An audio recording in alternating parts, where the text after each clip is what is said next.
Je vous remercie. Maintenant, je reviens sur le dossier numéro 3, qui est le dossier concernant l'ABS, et donc présenté par Sylvie Vanlin. Madame la maire, chers collègues, la présentation de ce soir va consister à exposer à la fois les constats de l'ABS et les actions engagées par le CCAS pour répondre aux problématiques sociales du territoire. En effet, le CCAS doit se percevoir comme un amortisseur social local. L'ABS a pour objectif de mettre en lumière les risques de fragilité et les vulnérabilités présentes ou à venir des habitants de Besançon. Ces fragilités ont des causes multiples, inhérentes d'une part à la personne elle-même, en raison de son histoire, de son parcours, de son âge, et d'autre part à des facteurs externes, comme par exemple une crise économique, un risque sanitaire ou une évolution sociologique, qui peuvent aggraver la situation des personnes vulnérables. C'est pourquoi l'ABS contextualise les situations de vulnérabilité en croisant les données inhérentes aux situations de fragilité telles que le grand âge, l'isolement et les emplois précaires, avec bien entendu le contexte économique, social, sanitaire de Besançon. Ce sont donc 5 thématiques qui sont développées dans l'ABS et que je vais dérouler. Je complète mon propos introductif en indiquant que l'ABS 2021 aborde la thématique de la jeunesse, qui est le focus de l'ABS 2021, comme vous le savez, de manière transversale dans chacune des thématiques. Dans la présentation du contexte économique, l'ABS présente les liens et les interactions entre l'économie internationale et l'économique locale. En l'occurrence, la question à se poser est quelles sont les répercussions économiques à Besançon de la crise sanitaire qui a impacté l'économie mondiale. Les données du contexte économique sont issues de notes, rapports et analyses des administrations publiques de l'emploi, de l'économie qui sont disponibles au 31 décembre 2021. L'ABS relève que 2021 marque la reprise progressive de l'économie française malgré le confinement du printemps. Au 3e trimestre, le PIB atteint 96% de son niveau d'avant la crise sanitaire. L'économie régionale se redresse lentement, bien que l'industrie automobile ait été fortement impactée par la chute des ventes et par le défaut des matières premières. Les soutiens apportés aux entreprises et aux particuliers par le gouvernement cessent progressivement. Fin 2021, des inquiétudes demeurent puisqu'aux difficultés d'approvisionnement s'ajoutent des problèmes de recrutement et de hausse des tarifs de l'énergie. Le risque d'inflation se précise. Au 2e trimestre 2021, le taux de chômage du bassin d'emploi de Besançon est proche de son niveau d'avant la crise sanitaire. À Besançon, au 30 septembre 2021, la demande d'emploi poursuit sa décrue et retrouve également le niveau précédent la crise sanitaire. Il faut noter que le taux de chômage du bassin d'emploi de Besançon est de 6,5%. Précisément, face à ce contexte et ce constat de l'ABS dans le contexte socio-économique, il y a lieu de rappeler que le CCAS a pour mission première, les CCAS ont pour mission première l'aide et le secours d'urgence. Ainsi, face aux difficultés économiques, le CCAS de Besançon accompagne les populations. Durant les 2 années passées, le CCAS a dû s'adapter et développer une nécessaire réactivité face à l'évolution et aux conséquences d'une crise sans précédent. J'évoquerai l'aide alimentaire, les actions contre l'isolement social. En 2022, le CCAS inscrit dans son budget aide, secours et subsistance un montant de 300 000 € à l'intention des personnes momentanément privées de revenus. L'attente de droits, les indemnités journalières qui sont liées à un arrêt maladie, les indemnités chômage, le RSA, constituent le motif principal des sollicitations des aides financières du CCAS. Ce sont 1690 interventions en 2021 pour le service aide, secours et subsistance, dont 80% portant sur la subsistance. Les aides sont principalement attribuées via la commission bisontine des aides facultatives. Elles constituent une aide de premier niveau pour les publics les plus fragiles et c'est une première réponse aux difficultés économiques par le CCAS. J'en viens à la thématique de la démographie. Le chapitre démographie présente l'évolution de la population de Besançon issue des résultats des campagnes de recensement de 2018. La situation de Besançon est comparée aux grandes tendances nationales observées en matière de démographie, la baisse des naissances, l'augmentation des décès et les flux migratoires. En plus de l'évolution de cette population, l'ABS s'attache à la composition de la population en portant un focus tout particulier sur les populations les plus vulnérables, le grand âge, les jeunes adultes et les personnes isolées. L'ABS note qu'alors que la population du Grand Besançon augmente de près de 60% en 60 ans, celle de Besançon stagne depuis plus de 40 ans. Si Besançon attire les jeunes de 18 à 25 ans, elle ne les retient pas. Par ailleurs, le nombre de personnes isolées croît dans toute la société. La part des ménages composés d'une seule personne augmente. Il faut savoir qu'elle représente à Besançon 54,5% de la population, alors que celle des familles avec enfants diminue. Elle représente 14,4% de la population. En outre, la population bisontine vieillit. L'avancée en âge des baby-boomers, conjuguée à la baisse continue de la natalité, devrait conduire à moyen terme à un solde naturel négatif. En matière de démographie, l'intervention du CCAS dans le domaine de l'âge est conduite par sa direction autonomie. Les actions du CCAS sont tournées vers la lutte contre l'isolement et la prévention de la perte du lien social des personnes âgées. Je citerai notamment l'action de la Maison des seniors, la mission intergénérationnelle du CCAS, les services et soins à domicile qui sont une veille sociale pour les personnes à domicile, les événements comme le rendez-vous de l'âge.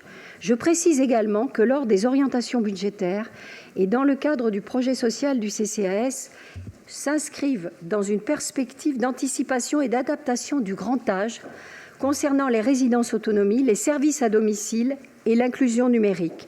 En effet, il s'agit notamment de renforcer la réponse aux conséquences du vieillissement et de créer des dispositifs de prévention de la perte d'autonomie. Cela passe par un travail de modernisation des résidences autonomie pour en optimiser les travaux d'occupation et être en phase avec les besoins de nos aînés. Cela passera par une politique tournée vers l'attractivité des métiers de l'aide à domicile pour pérenniser ces derniers et répondre aux défis du vieillissement de la population. Il s'agit également d'utiliser le levier de l'animation et de l'intergénérationnel dans la prévention de la perte du lien social et de la lutte contre l'isolement. Le chapitre revenu, quant à lui, étudie l'origine des ressources des Bisontins. Pour cela, l'ABS s'appuie sur un outil développé par l'INSEE appelé Fichier local social et fiscal, Philosophie, qui permet de connaître à l'échelle de la commune le revenu disponible après déduction des impôts directs et réception des prestations sociales. Ces informations permettent, entre autres, d'apprécier le niveau de vulnérabilité selon que les ressources sont issues d'un emploi salarié, d'une pension de retraite ou d'activités non salariées. Pour chacune de ces situations, l'impact de la crise sanitaire peut s'avérer en effet très différent. Ce fichier local, social et fiscal permet également d'identifier la part des ressources des ménages issus des prestations sociales.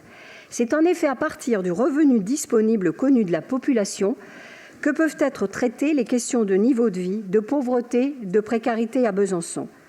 Par ailleurs, la population et la situation de Besançon est présentée, vous l'avez observé, dans des tableaux comparatifs où sont reportées les valeurs observées auprès de villes comparables à Besançon, comme Clermont-Ferrand, Tours et Amiens, des villes de proximité comme Dijon et Mulhouse, et à des échelles différentes comme GBM, le département du Doubs, la région et la France métropolitaine.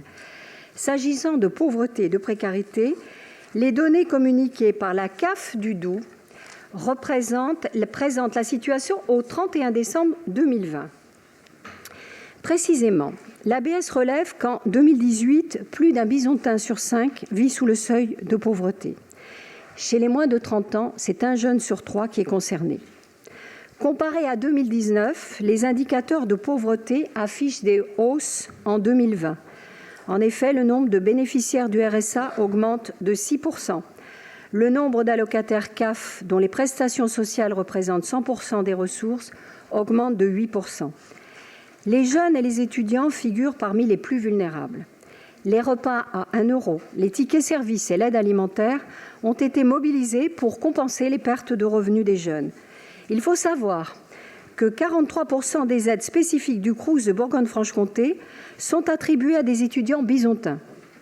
Début 2021, l'effectif des bénéficiaires du RSA diminue. Toutefois, la fréquentation des points de distribution alimentaire progresse encore les mois suivants, avec une nette augmentation constatée à partir de septembre 2021.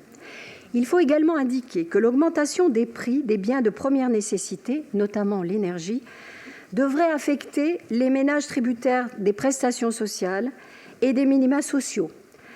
Le pouvoir d'achat de ces ménages devrait être considérablement affaibli. Il est observé la montée d'un nouveau risque pour les ménages précaires, celui de l'inflation, mais également ressort très fortement la précarité énergétique. La pauvreté et la précarité se mesurent notamment dans les points de distribution alimentaire et dans l'augmentation de l'accueil en maison France Service. En 2021, il faut savoir que le CCAS a orienté 6 549 personnes auprès des distributions alimentaires de proximité. Au cours de la première semaine de janvier 2022, le CCAS a orienté 5 203 personnes qui ont été servies donc dans l'une des 27 distributions proposées par semaine par l'ensemble des partenaires bisontins de la charte municipale de l'aide alimentaire qui est coordonnée par le CCAS. Les contributions de la ville et du CCAS aux associations d'aide alimentaire représentent plus de 300 000 € de dépenses annuelles en termes de locaux, de logistique et d'achalandage. Je précise d'ailleurs que l'aide alimentaire sera un axe important pour le CCAS en 2022. Il fait d'ailleurs déjà l'objet d'une vigilance toute particulière, depuis notamment la crise sanitaire, par des réunions régulières, trimestrielles des associations d'aide alimentaire et par un suivi hebdomadaire des distributions alimentaires. Par ailleurs, les CCAS, par les accueils en MSAP France Service, visent à faciliter l'accès aux droits et aux soins des plus précaires. J'évoquerai notamment le centre d'examen de santé dans les locaux de la Maison France Service et la permanence d'accès aux droits sans rendez-vous. Dans ce domaine des revenus et du niveau de vie, le CCAS lutte contre le non-recours aux droits et facilite l'accès aux droits. En effet, chaque bisontin en difficulté doit savoir où aller, où se renseigner, où obtenir de l'aide. Le CCAS de Besançon dispose d'un réseau de structures implantées au cœur des quartiers, facilitant ainsi l'accès aux droits ou leur maintien. Je veux parler des antennes sociales de quartier, la Maison France Service par la direction des solidarités et la Maison des seniors par la direction de l'autonomie. Ces accueils s'inscrivent dans une logique de guichet unique et offrent un premier accueil social inconditionnel. Il s'agit pour ces accueils de s'attacher à adapter la réponse aux publics les plus en difficulté avec les démarches liées aux droits, toujours dans une logique pédagogique permettant une autonomie progressive. Je peux citer les conseillers numériques qui interviennent auprès des agents de la MSAP France Service et du CCAS pour accompagner et mettre en place un apprentissage pour les publics touchés. Concernant le chapitre et la thématique des habitats, dans le chapitre Habitat et quartier, l'ABS s'attache à exposer les enjeux auxquels sont confrontées les politiques de l'habitat, à savoir développer la mixité sociale dans les quartiers prioritaires, adapter la taille des logements aux besoins des ménages, limiter la consommation énergétique des bâtiments, accompagner les publics précaires vers le logement en luttant contre le sans-abrisme, tout en précisant et en intégrant le contexte légal et réglementaire dans lequel ces transformations s'opèrent. Je veux parler des transferts de compétences aux intercommunalités et le nouveau programme national de renouvellement urbain. Les sources d'informations qui sont retenues dans l'ABS sont issues de l'INSEE 2018, de l'ODAB 2017 et des chiffres de Grand Besançon Métropole de novembre 2021. L'ABS relève que la concentration des logements sociaux conjuguée à la spécialisation du parc social vers les plus démunis génère des îlots de pauvreté. Le nouveau plan de rénovation urbaine prévoit la déconstruction de 1 345 logements, dont 90% se situent à Planoise, et le relogement de près de 200 ménages chaque année pendant 5 ans. Parallèlement, de nouveaux dispositifs permettent l'accès au logement des plus démunis. Le parc de logements publics doit répondre à 2 objectifs, comme je vous le disais, développer la mixité sociale des quartiers prioritaires et lutter contre le sans-abrisme, et c'est précisément dans ce domaine qu'œuvre le CCAS. L'offre de logements sociaux est de plus en plus contingentée. Alors que le prix des charges liées au logement s'accroît, l'accès au logement abordable pourrait devenir une denrée rare. L'Observatoire national de la précarité énergétique a mandaté le cabinet Géodis pour établir des diagnostics locaux de la précarité énergétique. D'après les estimations de Géodis pour Besançon, en 2021, ce sont 14,9% des ménages bisontins qui seraient en situation de précarité énergétique dans leur logement, ce qui signifie que 9 281 ménages bisontins disposant de revenus modestes, c'est-à-dire inférieurs aux 3 premiers déciles de revenus, consacreraient plus de 8% de leurs revenus aux dépenses énergétiques de leur logement. Je veux parler de chauffage, de l'eau chaude et de la ventilation de leur logement. En matière de logement, le CCAS s'inscrit dans la logique du logement d'abord, avec un accompagnement des publics précaires et des publics à la rue qui va de l'hébergement d'urgence au logement pérenne. Sont à l'œuvre les services du CCAS par sa veille mobile, qui mettent en œuvre le dispositif Aller vers et dans le logement et assurent la mise à l'abri des publics à la rue. Est à l'œuvre également le service d'hébergement-logement adapté, qui réalise une démarche de fluidification et de sécurisation des parcours des habitants en facilitant les sorties positives vers le logement classique dans le parc public et privé. À cet effet, la résidence Agora offre une palette d'outils et un accompagnement social individuel et collectif. Je citerai l'intervention des antennes sociales de quartier qui proposent une offre d'accompagnement en direction des publics isolés ou couples sans enfants mineurs à charge en cas de difficulté d'accès au maintien dans le logement et dans le cadre de procédures d'impayés de loyer et d'expulsion. J'évoquerai d'abord aussi le dispositif Un chez soi d'abord, avec une montée en charge à 55 places au mois de mai pour les personnes atteintes de troubles psychiques. J'en viens à la thématique de la jeunesse, qui constitue, je vous le rappelle, le focus de l'ABS 2021. L'ABS 2021 aborde la thématique de la jeunesse de manière transversale, comme je vous l'ai indiqué. Certaines données sont récentes. Le 3e trimestre 2021 pour l'emploi ou la santé et le logement, d'autres plus anciennes, comme le recensement de la population de 2018 et l'enquête sur les ressources des jeunes. Pour chacune des thématiques du focus, l'ABS cherche à repérer les signes de fragilité. Et cette approche ne signifie nullement que les 33 631 jeunes bisontins de 15 à 29 ans recensés en 2018 sont en difficulté. Mais il s'agit d'attirer l'attention sur ceux d'entre eux qui, à un moment de leur parcours, nécessitent une aide ou un soutien. Mais qu'entend-on par la jeunesse ? Elle peut se définir comme un âge de transition entre 16 et 25 ans. Ce sont des jeunes qui passent du monde des lycéens à celui des travailleurs. La grande majorité des jeunes sortent de la jeunesse bien avant 25 ans, sauf dans les milieux favorisés. Ce qui les rassemble, l'entrée dans le parcours de vie d'adulte, l'accès à l'autonomie. Ce qui les distingue, la grande diversité des situations. En 2018, 2652 jeunes bisontins sont recensés dans la classe d'âge de 22 ans. Il y a presque autant de jeunes qui étudient, 43%, que de jeunes qui travaillent, 41%. 10% de ces jeunes sont au chômage et 6% d'entre eux ne sont ni en emploi ni en formation. En France, les NEET, ni en emploi ni formation, représentent 12,9%. La crise sanitaire a mis en lumière la grande vulnérabilité des jeunes, qu'ils soient étudiants pauvres ou travailleurs au contrat précaire. Le CCAS s'est mobilisé pour les jeunes en répondant à leurs besoins essentiels. Il a mis en place le volet social du plan jeune en engageant un coup de pouce santé et un coup de pouce mobilité. Le coup de pouce mobilité porte sur la prise en charge de dépenses de transport en accompagnement d'un projet d'insertion, abonnement Ginko, aide au permis de conduire, acquisition de véhicules notamment. Le coup de pouce santé porte sur l'accès aux soins avec la prise en charge des dépenses de santé non remboursées. Cette mise en œuvre du plan social, du plan jeune, est opérationnelle depuis le vote en conseil d'administration du CCAS du 13 octobre 2021. J'en viens au dernier chapitre de l'ABS, à la dernière thématique, qui est un nouveau chapitre, c'est celui de la santé, et qui est à l'œuvre qui est présenté depuis 2019. Les besoins santé sont indissociables, en effet, des besoins sociaux. Le chapitre santé est d'ailleurs coécrit avec la direction hygiène-santé. Après avoir présenté un point sur la crise sanitaire à l'automne 2021, le chapitre santé expose les questions de l'accès aux soins et des risques en santé.